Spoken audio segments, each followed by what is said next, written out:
Hello, and welcome to Bird's Broadcast. Tonight we join a protagonist who is at his wits' end with life. Seems he decided his time is up. So sit back, relax, gather around your speakers, and allow me to present to you The Murderer That Saved My Life, written by R.M. Staniforth. Please like and subscribe, and as always, the links are in the description.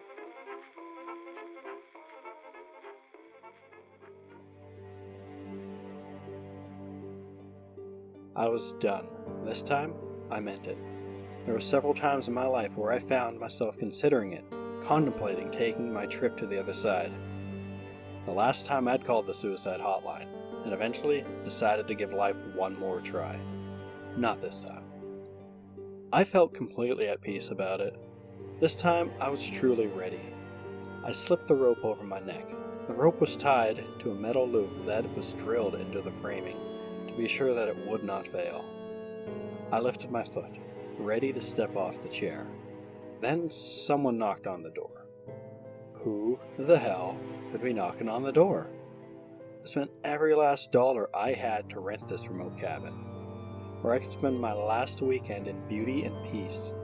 The nearest cabin was a half a mile away.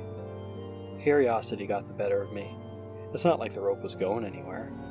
Peering through the window, I could see a man wearing a black hoodie, with the hood up. He knocked again, louder. God damn it, I said out loud.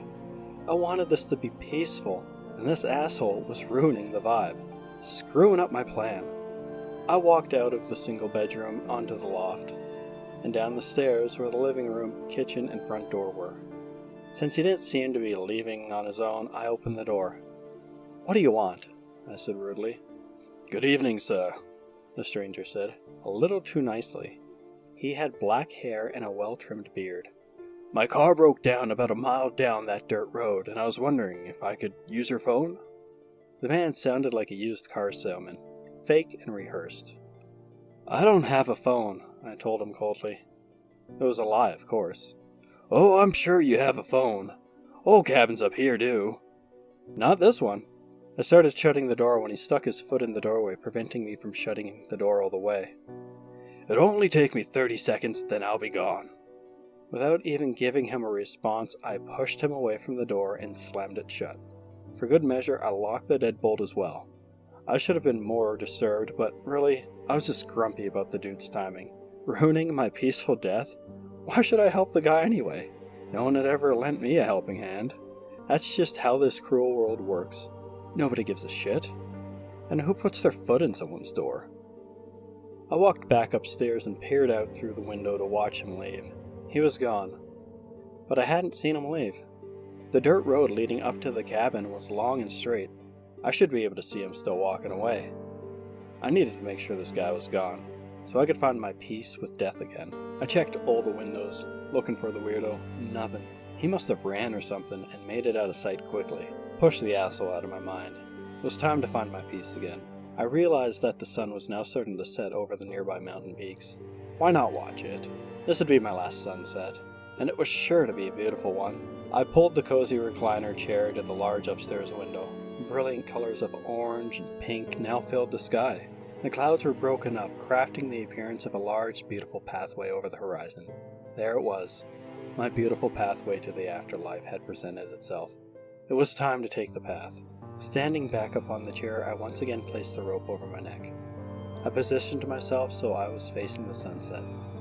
At that moment, I was completely at peace with my death. Loud, panicked knocking startled me so much I almost fell off the chair. What the hell? This time I yelled it out loud. Once again, my beautiful, peaceful moment had been shattered. I removed the rope and went over to the opposite window to see what the hell had screwed everything up.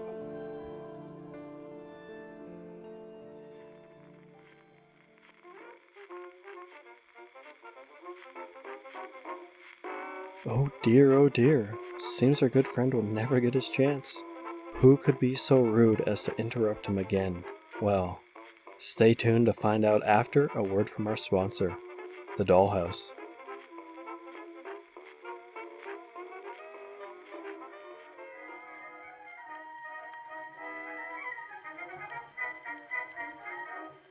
tired of having noisy children running about? Has the pitter-patter of little feet turned into a thumpity-bumpity? Well, fret no more, for our master craftsman Geppetto will take your children and make them into gorgeous porcelain dolls. As the saying goes, children should be seen, not heard. What better way for them to be seen than as a centerpiece? So come on down to the dollhouse, where every day is Kids' Day. Act now and receive a free display cabinet for little Ricky and Sally.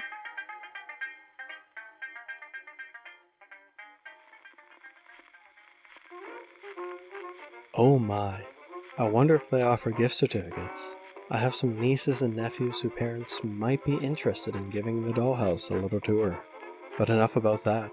Let's check back in with our hangman.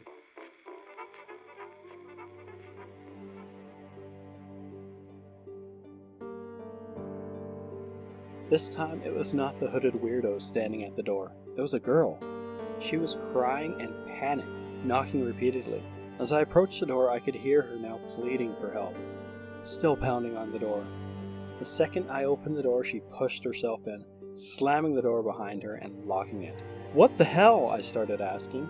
But before I could finish my sentence, she reached out and pulled me into a tight hug. Never in my life have I felt anyone embrace me so tightly as this crying girl was embracing me right now. My entire demeanor immediately changed. I hugged her back.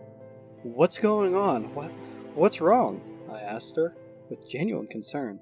She pulled back and looked me in the eye.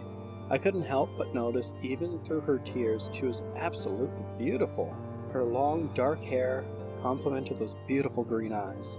They were a shade of green that I had almost never seen.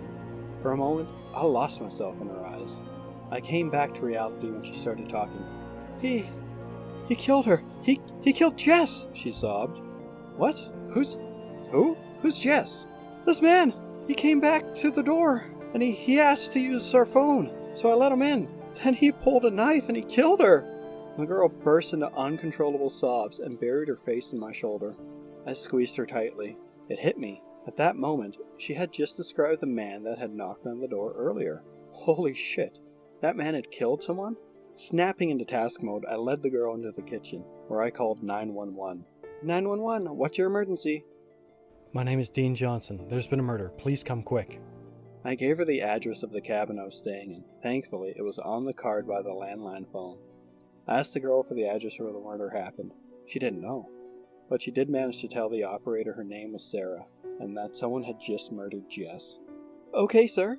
Just lock the door and stay inside.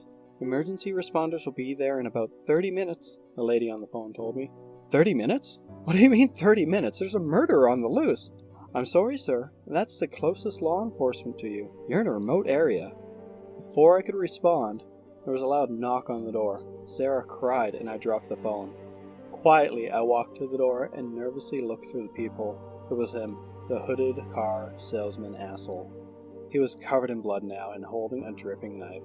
"I need to use your phone," the man said. His fake nice had been replaced with a manic loud tone. Boom! He kicked the door. I ran to the kitchen to grab my own knife. Sarah was already holding one. Boom! There was another kick. We stood there, terrified, and not knowing what to do. I braced for another boom, but there wasn't one. It was silent. "Why don't you go upstairs?" I told Sarah. "I'll stay down here just in case." I came to this cabin, prepared to meet death. Sarah didn't deserve that, though. I'd only just met her, but I felt a genuine desire to protect her. Sarah nodded and headed upstairs. Just as she crossed the final step, the window of the sliding glass door exploded as a rock blasted through it. The man came climbing in through the large window, the expression on his face one of adrenalized mania. I grabbed an ugly vase off the end table and threw it at him with all my might. It missed terribly.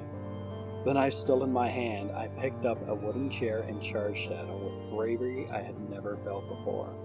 The collision knocked both of us to the ground. I slashed at him with my knife, aiming for the neck.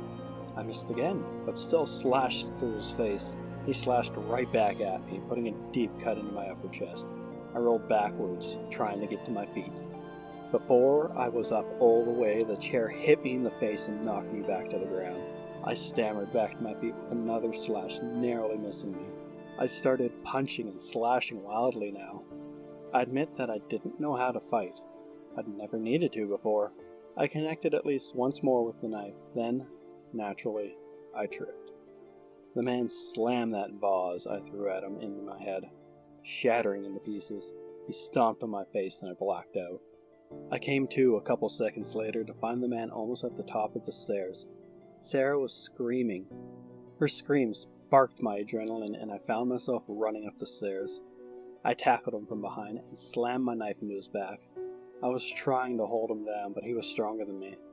As he's getting back up, I saw Sarah running through the door with my rope. On cue, I grabbed around his arms, squeezing as tight as I possibly could as Sarah put the noose over his head. He was fighting violently now.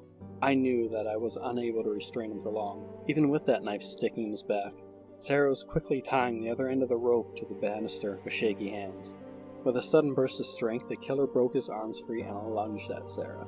I charged with all my might, pushing him towards the banister. Sarah jumped into the fight as well.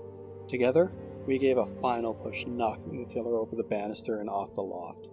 The rope caught, and with an audible crack, his fall was broken, as was his neck. Both of our knots had held. Silence fell as the body of the man who tried to murder us swung over the living room, suspended by a noose. My noose. Sarah and I sat outside, waiting for the police to arrive. She was holding a bathroom towel over the deep cut in my chest. I was awkwardly trying to avoid the inevitable truth that she had seen the noose, that I had intended to take my own life with. I knew she had put two and two together. She broke the awkward silence. Are you going to kill yourself tonight? She asked bluntly, with a kindness that could not be mistaken. Yes, I admitted. Please don't, Sarah told me, looking into my eyes. Her teary eyes were oh so beautiful, the most beautiful thing I'd ever seen. I won't, I promised, with tears now finding their way down my face, and I meant it. That was over 18 months ago now, and I'm happy to tell you that I'm still here. I no longer want to die. This story isn't just the story of how I didn't kill myself, but also the story of how I met my wife, Sarah. We're celebrating our honeymoon now, at a beautiful beach house overlooking the ocean. We chose a location as far from the woods as possible. We're still healing, but we're healing together. Sarah's healing from the trauma of her best friend, Jessica, being murdered, and I'm healing from years of personal neglect and self-destructive behavior. I didn't realize how truly broken I was until I met Sarah. As I sit here now under the most beautiful sunset I'd ever seen since that fateful day, I finally realized what was missing in my life. What was missing was the feeling of being loved, and more importantly, having somebody to love.